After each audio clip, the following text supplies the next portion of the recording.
ప్రధానమంత్రి గారి అపాయింట్మెంట్ ఇప్పటికే అడగడం జరిగింది.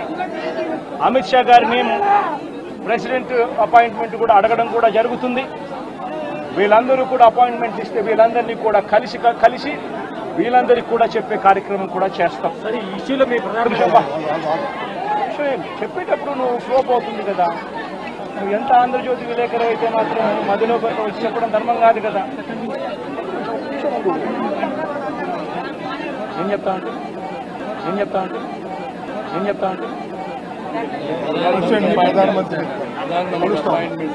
సీరియస్ గా జరుగుతా ఉన్నది ప్రకారం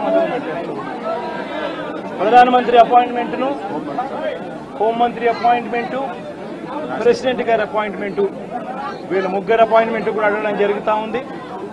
వీళ్ళ ముగ్గురిని కూడా కలిసే కార్యక్రమం కూడా జరుగుతుంది. వాళ్ళ అపాయింట్మెంట్ ఇస్తే వాళ్ళని కూడా కలిసే కార్యక్రమం జరుగుతుంది. జరిగి వీళ్ళందరినీ కూడా రాష్ట్రంలో జరుగుతా ఉన్న దిగజారిన పరిస్థితులను ఎక్స్ప్లెయిన్ చేసి రాష్ట్రంలో ప్రెసిడెంట్ రూల్ పెట్టాల్సిన అవసరం ఎంత ఉంది అని చెప్పి కూడా గట్టిగా వాళ్ళ దృష్టికి తీసుకొని పోవడం కూడా జరుగుతుంది.